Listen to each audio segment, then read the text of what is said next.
Bienvenidos de regreso. Vamos a estudiar ahora la lección número 2, que se titula Lo que Jesús dijo acerca del amor incondicional de Dios. Pero vamos a orar primero para pedir la compañía del Señor. Oremos. Nuestro Padre y nuestro Dios, gracias por tu palabra. Una guía segura en un mundo que anda en tanta rebelión y donde hay tanta confusión. Pedimos que al estudiar en cuanto a tu amor inconmensurable, que tu Santo Espíritu nos dé una visión clara de quién eres y de quién es tu querido Hijo Cristo Jesús. Te damos gracias, Padre, por la promesa de tu compañía a través del Espíritu Santo y los ángeles, y queremos pedir que nos bendigas con tu presencia. Reclamamos esa promesa en el nombre precioso de Cristo, nuestro Salvador. Amén. Estamos empezando en la página 31 de nuestro manual. Nuevamente, hermanos y hermanas, quiero animarles que consigan el manual si no lo tienen. No se trata de querer vender manuales, es para beneficio de los que estamos aquí. Tener ese manual, van a poder seguir mucho mejor nuestra secuencia de estudio. Y vamos a seguir la secuencia que encontramos en este capítulo, el capítulo 2.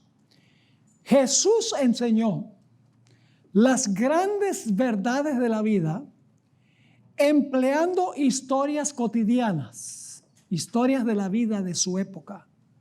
Estas historias las llamamos parábolas. En las parábolas, cada personaje es importante para determinar el significado de la parábola. Cada actor en la parábola es importante para entender la parábola. Lucas 15 contiene 3 parábolas de Jesús. Lucas 15, 1 al 32. Cada una de esas palabras ilustra un tipo diferente de persona perdida y cómo ganar a esas personas para Jesús. Cada una de estas parábolas ilustra la búsqueda incesante de Dios para salvar a estas 3 clases de personas. La primera parábola es la parábola de la oveja perdida, que se encuentra en los versículos 3 al 7 de Lucas 15. La oveja sabía que estaba perdida, pero no sabía cómo encontrar el camino de regreso al redil. Por esta razón, el pastor tuvo que ir a buscar a esa oveja, dejando la seguridad del redil para buscar la oveja que se había extraviado. Cuando el pastor encontró la oveja, muy importante este punto, regresó con la oveja sobre el hombro a la casa y se realizó una gran fiesta, una gran celebración, porque se había recuperado la oveja que se había perdido. Esta historia nos enseña que el redil representa los innumerables mundos del universo que nunca pecaron. Una sola oveja, un solo mundo se extravió del redil de Dios. El pastor que sale del redil para buscar y salvar a este mundo que se perdió en medio del universo de Dios representa a Jesús, quien dejó la seguridad del cielo para rescatar a este mundo que se extravió del redil de Dios. La gran celebración, cuando el pastor regresa con la oveja sobre el hombro al redil, representa la gran celebración de Dios con todos los redimidos, cuando este mundo regrese otra vez al redil del Señor, sano y salvo. Esta parábola nos ilustra la búsqueda implacable que tiene Dios para con aquellos que se extraviaron de la iglesia, y también en un ámbito mayor, el mundo que se extravió en medio de los innumerables mundos del universo. La segunda parábola, estamos en la página 32 del manual. La segunda parábola es la de la moneda perdida. Lucas 15, 8 al 10. La moneda se pierde, pero no sabe que está perdida y hay que buscarla. En la parábola tenemos símbolos. La mujer que busca la moneda perdida representa a la iglesia, porque una mujer representa ¿qué cosa? A la iglesia. Muy bien. La moneda representa a aquellos que están perdidos en el mundo, pero no saben que están perdidos. Y hay que buscarlos y decirles que están perdidos. Y la lámpara que se prende para buscar la moneda perdida representa la Biblia, que es lámpara a nuestros pies y a nuestros caminos, según el Salmo 109 y el versículo 105. Debe prenderse la Biblia para conseguir la moneda que se perdió, pero que no sabe que está perdida. La tercera parábola es la más larga de las tres. Es la parábola del hijo perdido. Interesante. Oveja perdida, moneda perdida, hijo perdido. Lucas 15, 11 al 32. Se conoce como la parábola del hijo pródigo. Vamos a dedicar nuestro mayor tiempo específicamente a esta parábola, la parábola del hijo pródigo. Ahora, encontramos que hay tres clases de perdidos que se ilustran en esta parábola. En primer lugar está el tipo que se extravió de la casa, se va de la casa y se pierde en el mundo. En segundo lugar, tenemos representado por el hijo mayor a una persona que se quedó en casa, pero desconoce el amor del padre, es legalista. Y en tercer lugar tenemos aquella persona que es representada como habiéndose ido de la casa, vivido en el mundo, luego regresado y perdonado por el Señor. Ahora, es importante conocer el contexto de la parábola. ¿Por qué Jesús contó esta parábola? El contexto histórico se encuentra en Lucas 15, 1 y 2, que es la introducción a las tres parábolas de Jesús. Fíjense lo que dice Lucas 15, 1 y 2. Se acercaban a Jesús todos los publicanos y pecadores para oírle. Y los fariseos y los escribas murmuraban, diciendo: Este a los pecadores recibe y con ellos come.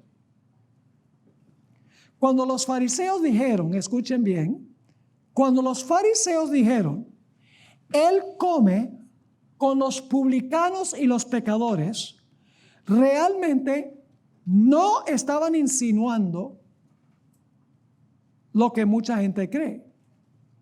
Lo que estaban insinuando, no tan subliminalmente, es que Jesús debería haber estado comiendo con ellos. Es decir, Él debe socializar con nosotros, que somos los justos, no con esos pecadores. Se consideraban más santos que los publicanos. Es más que irónico, escuchen esto, que Jesús, quien era santo, intachable, inmaculado y separado de los pecadores, como dice en Hebreos 7:26, atrajo a sí mismo al más vil e injusto de los pecadores. Por así decirlo, la escoria de la tierra. Le encantaba pasar un buen rato con el ser más puro que haya vivido en este planeta. Mientras que aquellos que estaban contaminados se sentían muy incómodos en la presencia de Jesús. Ahora fíjense, los publicanos y pecadores se sentían contentos y felices con Jesús. Mientras que aquellos que se consideraban santos, cuando estaban con Jesús, se sentían bien incómodos. ¿Por qué? La lección es clara. Estamos en la página 33. Cuanto más nos acerquemos a Jesús, más cómoda se sentirá la escoria de la tierra en nuestra presencia. En otras palabras, mientras más nos codeamos con los necesitados del mundo, más los necesitados nos van a querer.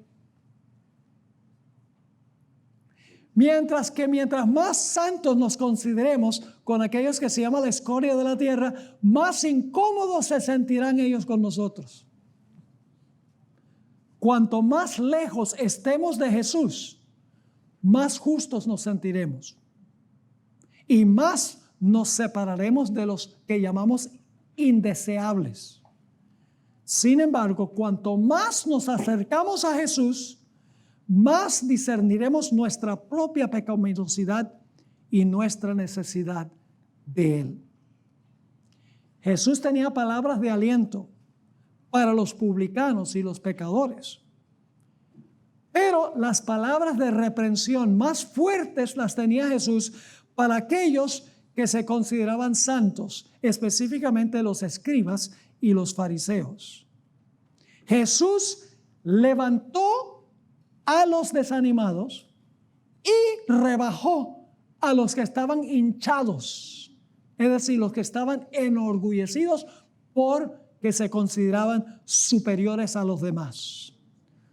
Los fariseos y los escribas sabían que tenían pecado escondido adentro, pero trataron de encubrirlo por fuera. Es por eso que se sentían incómodos en la presencia de Jesús, porque ellos sabían que Jesús podía leerlos como un libro. Ellos sabían que Jesús sabía muy bien lo que estaba adentro, aunque por fuera daban una linda fachada, y por lo tanto se sentían incómodos con Jesús, mientras que los publicanos y los pecadores no tenían nada que esconder. Él sabe que nosotros somos publicanos y pecadores, pero se codea con nosotros. Y por lo tanto se sentían cómodos con Jesús. Y Jesús logró ganar a muchos de ellos para Dios. Ahora notemos los símbolos de la parábola tal llamada del hijo pródigo. Estamos en la página 33, en la mitad de la página. Hay varios símbolos en esta parábola. El padre en la parábola del hijo pródigo representa ¿a quién? Representa a Dios el Padre. La casa representa el lugar donde reside la familia de Dios. La iglesia, en otras palabras. El hijo menor que se fue de casa representa al pecador injusto. Las reglas de la casa, que el hijo mayor consideraba ser muy estrictas, representa los 10 mandamientos, la ley de Dios. El hijo mayor representa a aquellos que se sienten muy buenos y justos, son legalistas, en otras palabras.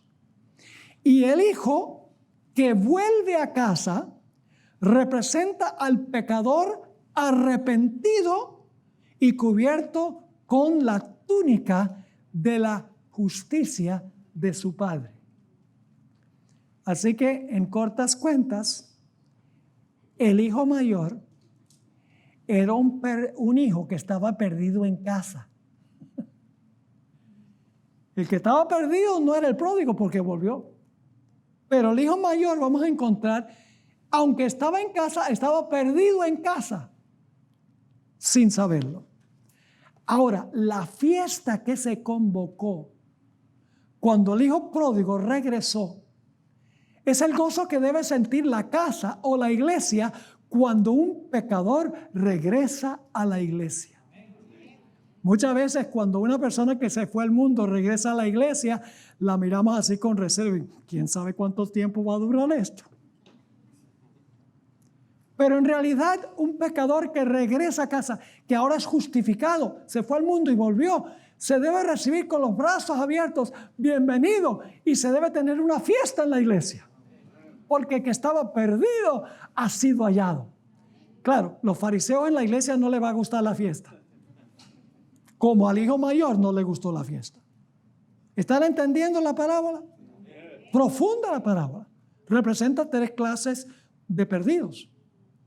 El que se fue al mundo, el que era legalista y el que regresó a casa después de estar en el mundo y que reciba la justicia del Padre, porque es cubierto con el manto del Padre. Así que esos son los símbolos de la parábola. Ahora, noten el subtítulo, el pecador injusto. ¿Quién es el pecador injusto? El que se fue de la casa. Estaba en casa y se fue. Un pecador injusto. Dicho sea de paso, cuando regresa a la casa, ahora es un pecador justo. Justificado. Perdonado. El hijo menor se cansó de las reglas y regulaciones de la casa de su padre. Consideraba estas reglas como restrictivas de su libertad.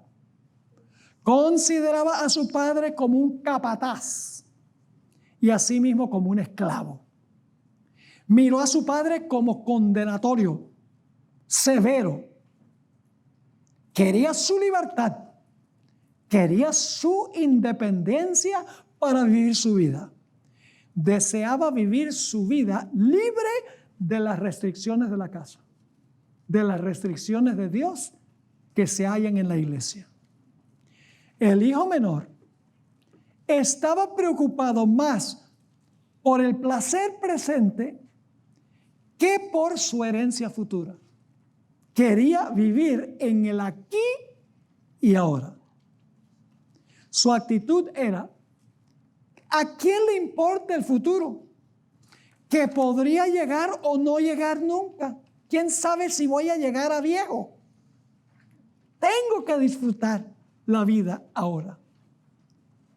Su egoísmo se manifestó, escuchen en la parábola un detalle muy importante. Su egoísmo se manifestó cuando le dijo a su padre: dame mi herencia ahora. Al final de la parábola ya no va a decir dame, sino que le va a decir el padre: hazme. Es un detalle muy importante, encontraremos en la parábola.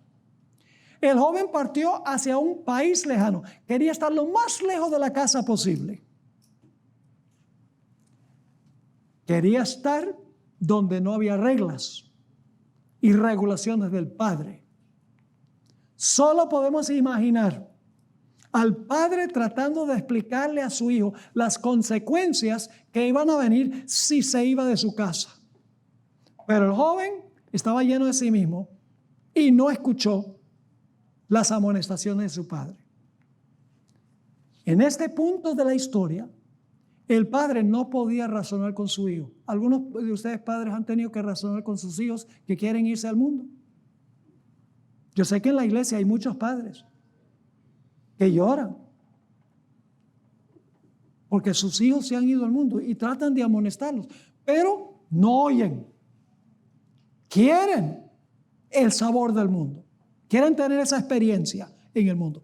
Pues este padre, indudablemente, no podía razonar con su hijo porque el hijo creía que sabía todo. Durante un tiempo, como nos dice la historia, Los placeres pasajeros del pecado condujeron a este joven a disfrutar, entre comillas, su libertad. Hermanos y hermanas, el pecado puede ser placentero por una temporada. ¿Están de acuerdo o no? ¿El pecado puede ser placentero por un tiempo? Claro que sí, superficialmente. El hijo se divirtió de fiesta, jugando, y según su hermano, inclusive teniendo relaciones sexuales con prostitutas. Tenía un montón de amigos. Se sentía libre, sin las restricciones de su padre. Finalmente, sin restricciones, ni reglas, ni regulaciones. Lamentablemente, muchas veces, cuando las cosas parecen ir bien, no sentimos necesidad de Dios.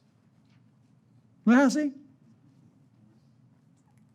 Ahora, durante un tiempo, los placeres del pecado llenaron su vida de alegría, entre comillas. Sí, el pecado puede ser placentero y estimulante, pero el placer dura solo por una temporada. Y esto me recuerda a la experiencia de Moisés. Dice que prefirió sufrir con el pueblo de Dios que disfrutar de los placeres temporales del pecado. ¿Dónde está Moisés hoy? En el cielo. Resucitó y fue al cielo. ¿Dónde estaría Moisés si hubiera escogido los placeres temporales del pecado? Estaría en un sarcófago, posiblemente en el sótano del Museo Británico, como momia. ¿Valió la pena? Valió la pena que Moisés escogiera los placeres eternos más que los placeres temporales. Irónicamente, sin embargo, con el paso del tiempo, la libertad del joven se convirtió en esclavitud. La Biblia enseña que cuando proclamamos nuestra independencia de Dios, nos convertimos en esclavos del pecado. Y pueden leer allí, en Juan 8 y el versículo 34 al 36, Jesús habla de cuando nos apartamos del Señor, llegamos a ser esclavos del pecado. El Hijo quebrantó abiertamente 2 mandamientos. El quinto, que dice: honra a tu padre y a tu madre, porque deshonró a su padre. Y el séptimo, primordialmente: no cometerás adulterio, porque según el hermano tuvo relaciones sexuales ilícitas. Como dice Efesios, el capítulo 2 y el versículo 12 y 13, que estudiamos Efesios en las clases de escuela sabática, dice allí que los pecadores están muertos en delitos y pecados. Ante la vista del Padre, el joven estaba muerto. Porque según la parábola, el Padre dice: este estaba muerto y ahora vive. No está hablando literalmente, no murió el joven literalmente, pero estaba muerto espiritualmente, como dice en Efesios el capítulo 2 y el versículo 12 y el versículo 13. Sin embargo, su libertad supuesta pronto se convirtió en una pesadilla. Aquel que quería vivir para los placeres del aquí y ahora, sin las restricciones de la ley, se encontró en tiempos difíciles. Cuando nos separamos de Dios y de su familia, que es la iglesia, perdemos nuestra libertad y dignidad y nos convertimos en esclavos. Si piensa que la vida en la iglesia es demasiado restrictiva y que una vida mundana es mejor, piénselo de nuevo. Esto es exactamente lo que quiere Satanás que nosotros pensemos.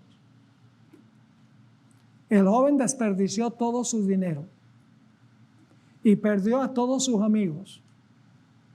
Su esclavitud se describe en el versículo 15 de Lucas 15.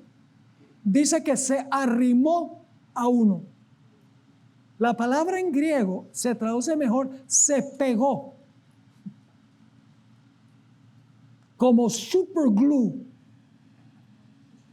al que se pegó a Satanás. Y usted dice, ¿cómo sabemos eso? Porque con el que él se pegó criaba cerdos. Y en Apocalipsis, el capítulo 18, compara a Satanás y sus ángeles, se llaman espíritus ¿qué? Inmundos. Así que se pegó a este. En otras palabras, quedó atado. Se convirtió en esclavo de otro y competía por la comida con los puercos. Para un judío no podía ni siquiera tocar un puerco. Y este está trabajando entre los puercos y compitiendo por la comida con los puercos.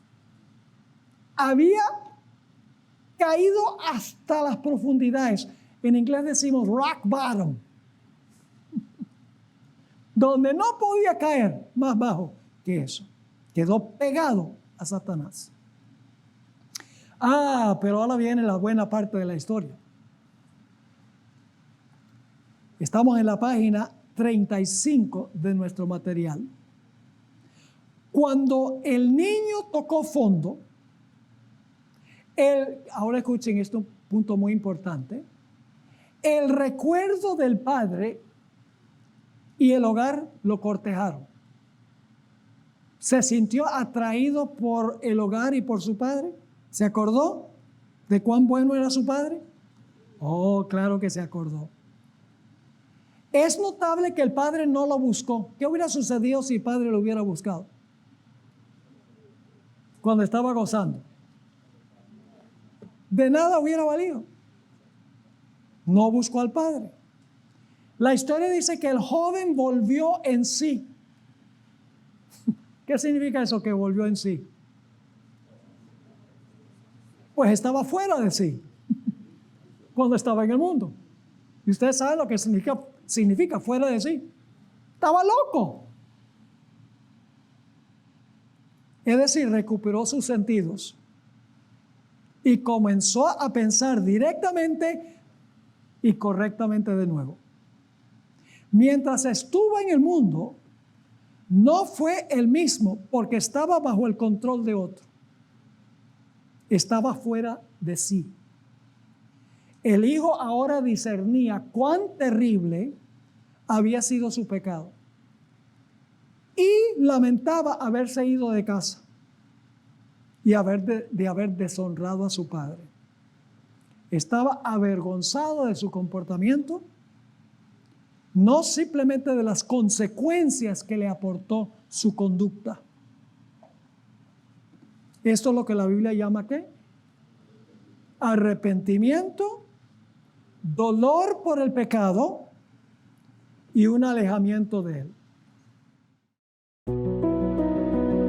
Saludos a su amigo y pastor David Salazar para invitarles a participar de nuestro evento estelar de cada año. El evento es el Congreso Anual de Zoom TV Latino. Por ende, haz planes de participar en este evento y si no lo has hecho todavía, inscríbete en nuestra lista de suscriptores para compartir, para recibir la información. Esperamos que tú puedas asistir y que Dios te bendiga, es nuestro deseo y oración. La historia nos dice, y esto es muy importante, la historia nos dice que el recuerdo de la bondad de su padre y su hogar lo atrajo. El padre no lo buscó, sino que cuando estaba en las profundidades donde no podía caer más bajo, se acordó de su casa y se acordó de su papá. Cuán buena era mi vida cuando estaba en la casa. Tan bueno y tan amoroso y tan amable era mi papá. Se dio cuenta que las reglas de la casa tenían como fin su felicidad y su bien. Pero su comprensión del padre era incompleto. Pensó que su padre podía aceptarlo como un ¿qué? Como un siervo. Él dijo, bueno, yo ahora vuelvo a la casa y le digo a mi papá, los siervos de tu casa vive mejor que lo que estoy viviendo yo, recíbeme como siervo. Y cuando viene el padre dice, ¿qué siervo ni qué pan caliente? Tú eres mi hijo. Romanos 2:4 nos dice, escuchen esto, la bondad de Dios nos trae al arrepentimiento. ¿De qué se acordó el joven? De la bondad de Dios. La bondad de su padre lo atrajo de regreso a la casa. En el libro Palabras de Vida del Gran Maestro, página 147, que es un libro sobre las parábolas de Jesús, encontramos esta linda cita. No nos arrepentimos para que Dios nos ame. Es decir, no decimos, yo me arrepiento, ámame, Señor. No. Sino que Él nos revela su amor para que nos arrepintamos. El joven había visto el amor del Padre. Se acordó del amor del Padre, de cómo el Padre trataba aún a los siervos. Se acordó de todo eso. Así que el joven ahora prepara su discurso que le va a dar al papá. Su discurso de confesión a su padre. Confesará que ha pecado y que no es digno de ser llamado hijo de su padre. Y le iba a rogar de que lo hiciera siervo en su casa. Cuando se fue de su casa, le dijo a su padre que, dame. Pero cuando regresó, le dijo, hazme. Había cambiado su actitud. No dame, sino hazme. Él tenía la razón. Al irse de la casa había pecado. Contra el cielo y contra quién? Y contra su padre. Entonces su problema era el pecado. ¿Y qué es el pecado? Transgresión de la ley de la casa, la ley de Dios. Ahora yo pregunto, ¿era verdad que no era digno de ser llamado hijo de su padre? ¿Es verdad eso? Claro que es verdad que no era digno. ¿De qué era digno? De que el padre lo echara a un lado y dijera, ya tú por tu conducta no eres mi hijo. ¿Era cierto que merecía ser trazado como un siervo más bien que como un hijo? Sí. Todos hemos pecado contra nuestro Padre Celestial. Y por eso no somos dignos de ser llamados sus hijos. De hecho, la Biblia nos dice que somos hijos de la ira, por naturaleza. Así que el hijo viene a su padre, cuyo amor lo ha atraído, su bondad lo ha atraído. Para su sorpresa, el padre, ¿qué? Lo esperaba, ansioso, salía todas las mañanas a ver si el hijo se aparecía en el horizonte. Cuando el padre lo vio, esperó hasta que llegara el hijo. Hijo, te dije que no te fueras. Sinvergüenza. Demuéstrame que vas a portarte bien ahora, o si no te vas. ¿Así fue? No. La historia nos dice que lo estaba esperando, abrazándolo, besándolo. Así dice en el versículo 20. El hijo comenzó su discurso preparado, pero el padre no permitió que terminara el discurso. Yo no soy digno de ser llamado tu hijo. La parte que no puedo decir, hazme siervo. El papá lo cortó. El padre no lo sermoneó, ni lo reprendió, ni se burló de él, ni lo aceptó condicionalmente, ni tampoco lo puso en libertad condicional. Lo aceptó como total y completamente. Así nos recibe Dios. La pregunta que hiciste. Ahora, para su hambre, Porque indudablemente llegó con hambre, ¿sí o no? Para su hambre el padre hizo matar el ternero engordado. Para los pies cansados el padre proporcionó sandalias nuevas. Para las manos harapientas el padre proporcionó su anillo grabado. Y para reemplazar sus ropas sucias y malorientas, proporcionó el mejor vestido. ¿Se merecía el muchacho eso? No merecía nada. Eso es lo que se llama gracia. El amor de Dios nos lleva al arrepentimiento. Cuando nos arrepentimos, la gracia de Dios cubre nuestra injusticia. En el servicio del santuario, los terneros engordados eran ofrecidos por el pecado. El sacrificio en esta historia representa el sacrificio de ¿quién? El sacrificio de Cristo.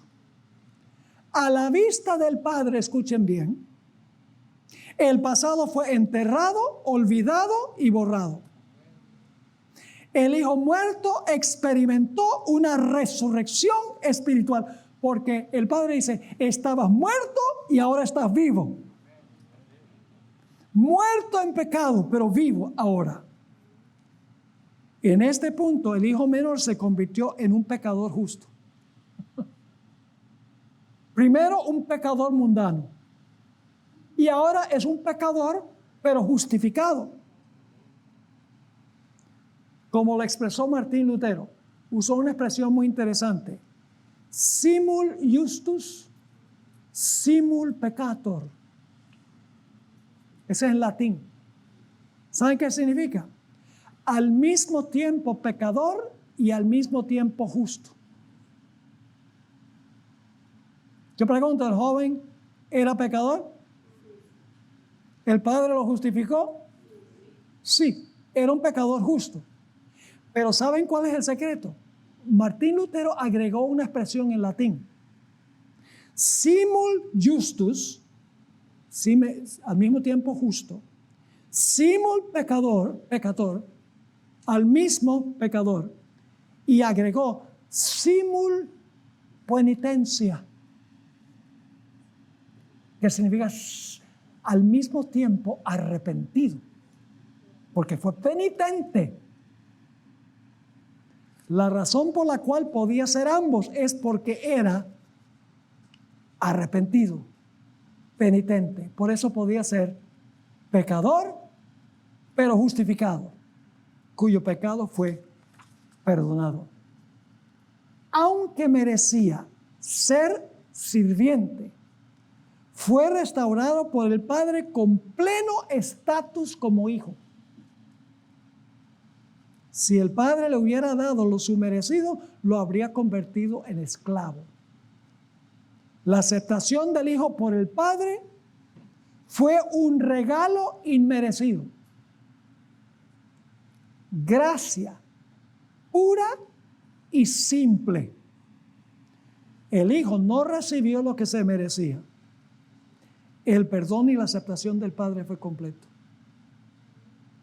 Cuando nosotros nos arrepentimos y confesamos el pecado, lo que nosotros recibimos de Dios no es lo que merecemos, sino que Dios, por su gracia, nos lo da, como hizo el Padre con el pródigo. El regreso del Hijo, ahora escuchen, trajo, ¿qué cosa? Alegría al Padre y a la familia. El Padre llamó a la sinfonía y al coro. Las palabras griegas son joron y sinfonía. Es decir, hay música. Ahora va a haber una celebración, una recepción. Los fariseos tenían un estribillo que decía, hay alegría en el cielo por un pecador que es destruido. Así decían los fariseos. Qué diferente la actitud del Padre. Su Hijo había pasado de la muerte a la vida. Ahora yo pregunto, ¿creen ustedes que el Hijo alguna vez se iba a ir de casa otra vez? No, porque el amor del Padre lo transformó. La bondad del Padre lo transformó y lo hizo un hijo obediente. Ya nos consideró que las regulaciones de la casa eran esclavitud, sino una garantía de felicidad y de libertad.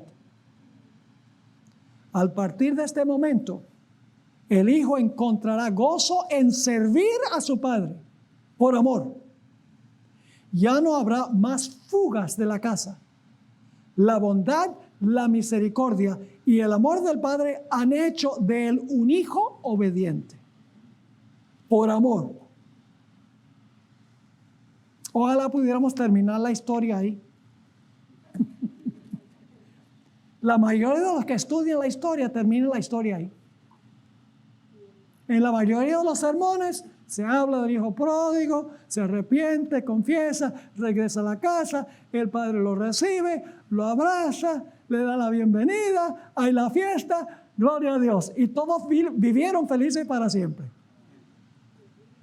Oh, pero hay otra parte de la historia.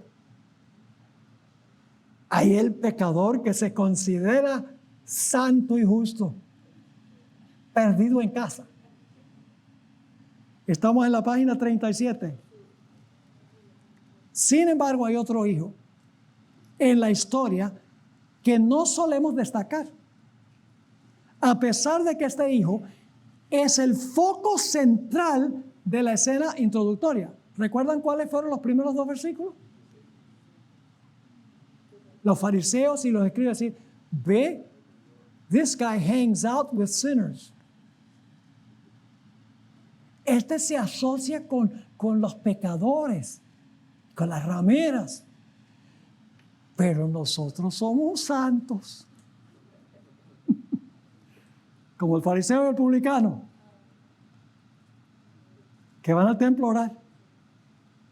Y el fariseo dice, gracias te doy, Señor, que no soy como los demás hombres.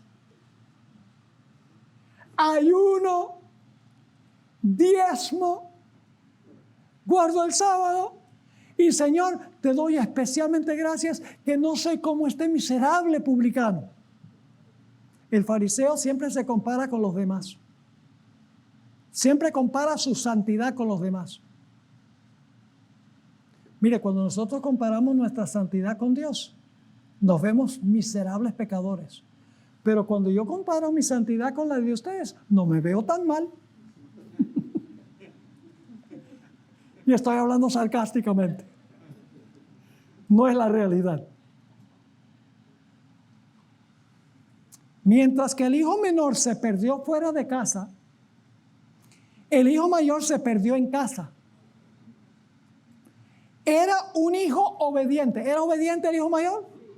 Pues claro que era obediente. Él mismo lo dijo. ¿Pero por qué era obediente? Porque consideraba a su padre, no como padre, sino consideraba a su padre como un capataz. Sigamos. El hijo mayor servía a su padre por recompensa. ¿Sí o no? Era un hijo con mentalidad de siervo. Pensaba que se merecía la herencia debido a su arduo trabajo. ¿Acaso no dijo, yo he trabajado todos esos años? Después de todo su arduo trabajo, se lo había ganado, según él. Su servicio no fue alegre, sino que forzado por ganar la recompensa. Había servido a su padre, no porque lo amaba, sino porque quería su aprobación, el reconocimiento y la recompensa de su padre. Quería ganarse el favor de su padre. Como todas las personas farisaicas, en lugar de abrazar a su hermano, lo criticó. ¿Ven al fariseo ahí? Se alegró el hijo mayor. Dice, ay, qué bueno, mi hermano regresó. Tanto que te quiero, hermano. Bienvenido. Típico fariseo. Como en la parábola de los obreros en la viña que salieron a diferentes horas del día a trabajar. Mateo 20. Cuando llega el tiempo de pagarle a los obreros, se les paga a todos por igual. Los que trabajaron desde las 6 de la mañana y los que trabajaron empezando a las 5 de la tarde, se les paga igual. Y los que trabajaron más dicen, nosotros nos merecemos más porque trabajamos más. Típico fariseo. Como el joven rico. Todos los mandamientos yo les he guardado desde mi juventud. ¿Qué más me falta? Soy cumplidor. Era farisaico. No tenía amor. Como el hijo mayor no tenía amor para con su hermano. ¿Es tremenda esta parábola o no? Tremenda esta parábola, hermanos y hermanas.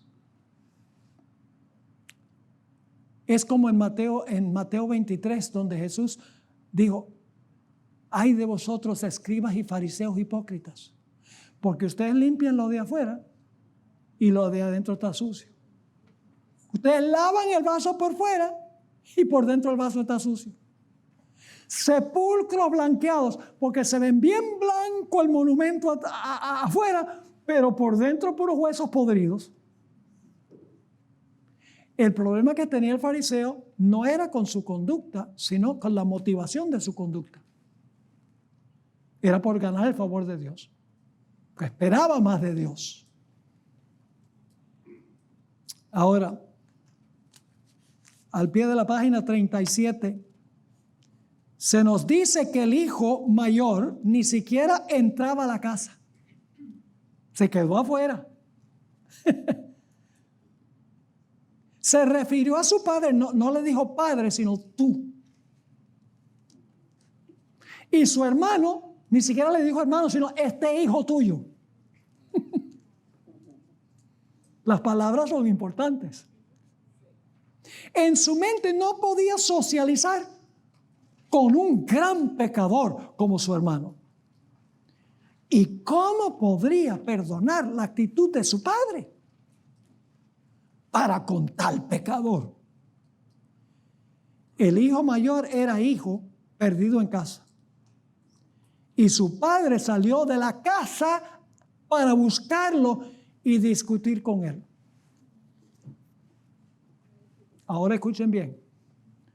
Curiosamente, la historia no nos dice cómo respondió el hijo mayor al razonamiento de su padre. La historia no nos dice si el razonamiento del padre fue entendido y aceptado por el hijo mayor. ¿Por qué razón? Porque el joven mayor representaba a los escribas y fariseos y todavía se estaba escribiendo la historia de ellos. Todavía no había concluido la historia. Jesús les estaba diciendo en la parábola, miren, ustedes son como el hijo mayor. ¿Qué van a decidir ustedes? ¿Van a ser como el hijo mayor o van a tener el amor que tiene el padre? La historia todavía se estaba escribiendo. No se sabía cómo iba a concluir, sino hasta cuando el Señor Jesucristo fue crucificado. Ahí se vio el fin de la historia. No se arrepintieron. Al igual que el joven rico, esto lo mencioné y lo voy a replicar de nuevo. El hijo mayor creía que era un guardador de la ley. El buen hijo. Como los trabajadores de la viña, sintió que merecía una recompensa mayor que su hermano. Su actitud fue la de un fariseo, la de la parábola del fariseo y el publicano. Como los fariseos y los escribas, era exteriormente un hijo modelo, pero no tenía mentalidad de hijo, sino mentalidad de siervo. Se quejó de que el padre ahora escuchen estos contrastes, se quejó de que el padre había matado el becerro engordado para su hermano pecador, pero ni siquiera había matado un cabrito para una persona justa como él. Todo esto está en la historia. En otras palabras, le estaba diciendo a su padre, has hecho lo máximo para recompensar a un pecador, pero ni siquiera has hecho lo mínimo para recompensar a una persona justa como yo. ¿Saben cuál iglesia de Apocalipsis es igualita a esto? La Odisea. Claro, esos son los presbiterianos y los metodistas. Y los testigos de Jehová y los mormones. La Odisea, ¿sí o no? No. ¿Cuál es la iglesia de la Odisea? Nosotros. Y no debemos tener orgullo en decirlo. ¿Qué dice la Odisea? Estoy rico y enriquecido y no tengo necesidad de ninguna cosa. Y la Odisea se compara con los demás. Tenemos el mismo problema.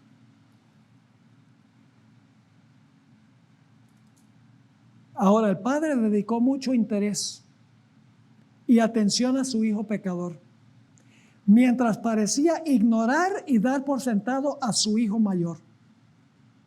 Asimismo, Jesús, ¿a quiénes dedicó Jesús la mayor parte de su tiempo y esfuerzo?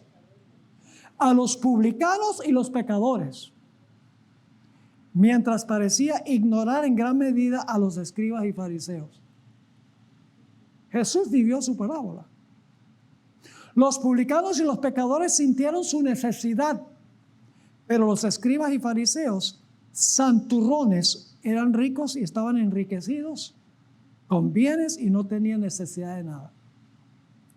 Jesús dijo que hay más alegría en el cielo por un pecador que se arrepiente que por uno. Y saben que es interesante, la hermana White cuando cita este versículo, ella le añade lo que está sobreentendido. Ella dice, hay más alegría en el cielo por un pecador que se arrepiente que por uno que piensa que no necesita arrepentimiento. Sí, la historia que estamos estudiando es una advertencia para la Odisea, la santurrona, nuestra iglesia. A menudo he escuchado a la gente decir esto: prefiero ser un pecador en el mundo que un hipócrita en la iglesia. Yo tenía un abuelo así, papá de mi mamá. Se retiró de la iglesia y muchos años estuvo fuera de la iglesia. ¿Por qué se retiró? Él decía, yo no voy a la iglesia porque la iglesia está llena de hipócritas. Y él era un mundano. Saben que no necesitamos ser hipócritas en la iglesia ni mundanos en el mundo, porque en ambos casos estamos perdidos. Dios lo que quiere es más bien un cristiano arrepentido en la iglesia. Prefiero ser un pecador arrepentido en la iglesia. Cuando dejamos a nuestro Padre Celestial y la iglesia, estamos perdidos y muertos. Pero cuando nos arrepentimos y confesamos nuestros pecados y volvemos a casa, somos salvos y estamos vivos nuevamente. Así que esta parábola ilustra 3 clases de perdidos. La primera clase de perdido es el que se va al mundo y vive una vida mundana. Y dicho sea de paso, tristemente, algunos de los que se van de casa no vuelven. Dios quiere que su amor los atraiga y que el amor de la iglesia los atraiga. Pero muchos rechazan el llamado del Señor. Pero la parábola nos dice que hay una segunda clase de pecador, y es el pecador que se fue al mundo, que luego regresa atraído por el amor del Padre y por el deseo de volver a casa. Y luego está la tercera clase de pecador, que es aquel que se considera justo, aquel que se considera santo y bueno, que obedecen por obligación, no por amor para con Dios. Y están en la iglesia, por así decirlo, están en casa, pero no sienten ninguna necesidad. Y critican a aquellos que no están en el nivel de altura a donde ellos se consideran estar. La pregunta clave es, ¿qué clase de pecadores somos nosotros? Esa es la pregunta que debemos hacernos. Si no, lo que estamos estudiando es meramente académico. Una historia que nos enseña grandes lecciones, pero Dios quiere que nosotros tomemos estas lecciones y las apliquemos a nuestra vida personal, nuestra vida espiritual. Dios quiere que nosotros seamos la tercera clase de pecador. Que el amor de Dios nos atraiga, que la bondad de Dios nos lleve al arrepentimiento, que podamos entender que por más bajo que hemos caído, Dios está dispuesto de recibirnos en sus brazos, arrepentidos de haber ido al mundo, de haber vivido una vida aparte de Dios y darnos la bienvenida de regreso al hogar. Y como les mencioné, esta parábola tiene una enseñanza mayor. Y es la gran celebración. Fíjese que a las 3 parábolas de este capítulo, la parábola termina con una fiesta. Con la sinfónica. Y con el coro. Las palabras griegas. Porque lo que estaba perdido se ha recuperado.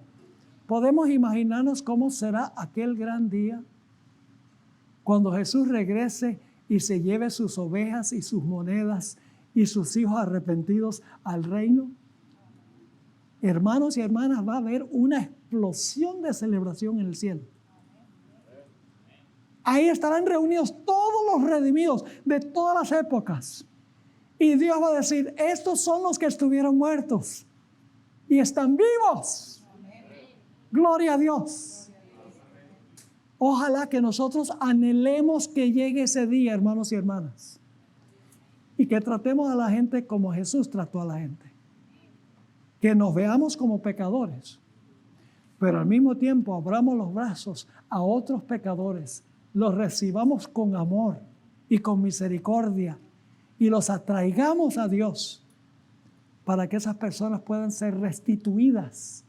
Y puedan ser un gran testimonio en favor de la gracia y el poder de Dios para transformar la vida. Es mi oración que esa sea nuestra experiencia al terminar esta clase sobre el amor incondicional de Dios. ¿Sabías que existe un ministerio cuya misión es proclamar la verdad de Dios al mundo y el mensaje final de Dios? ¿Cómo cambiaría el mundo si más personas conocieran el mensaje eterno de esperanza? Zoom TV es igual a Secret Sansil Ministry Televisión. Es un ministerio de enseñanza bíblica 100% de apoyo a la Iglesia Adventista del Séptimo Día. Fue fundado en el año 2002 por un grupo de fieles miembros de iglesia y el pastor Esteban Bor, con una misión clara: proclamar la verdad presente en el tiempo del fin. En el año 2017 esta visión se expandió con el lanzamiento de Zoom TV y Zoom TV Latino, 2 canales de televisión que transmiten programación cristiana de alta calidad en inglés y español las 24 horas del día. Desde el principio, el enfoque de Zoom TV ha sido doble: alcance externo, llevar el evangelio al mundo, y alcance interno, fortalecer a la iglesia con enseñanzas sólidas basadas en la Biblia. Nuestra programación está profundamente cimentada en la Biblia y el espíritu de profecía. Cada programa está diseñado para enseñar, equipar e inspirar a los creyentes a caminar más cerca de Dios. Ofrecemos programas tales como Escuela Sabática, Me Gustaría Saber, sermones, entrevistas, series, salud, cómo vivir la vida, soluciones prácticas a los desafíos de la vida familiar, programas de música sagrada compartidos por personas de diferentes lugares y trasfondos. Pero este ministerio es más que televisión. Cada mes, nuestros pastores aceptan invitaciones para predicar y enseñar en todo el país, en los Estados Unidos y en todo el mundo. Nuestro equipo pastoral, junto con un dedicado equipo de medios, trabaja incansablemente para proclamar el mensaje de Jesucristo al mundo entero. Y hemos visto a Dios obrar de manera poderosa. Personas de todos los continentes, desde grandes ciudades hasta aldeas remotas, están sintonizando, escribiendo y compartiendo cómo este mensaje ha transformado sus vidas. Este impacto global sigue creciendo más allá de lo que imaginamos. Y tú formas parte de él. Esto es Zoom TV, Secrets Unsealed Ministry, un ministerio que proclama la verdad presente en el tiempo del fin. Prepara corazones para el regreso de Jesús y se une con iglesias como la tuya para cumplir la misión. Zoom TV, unidos en la misión.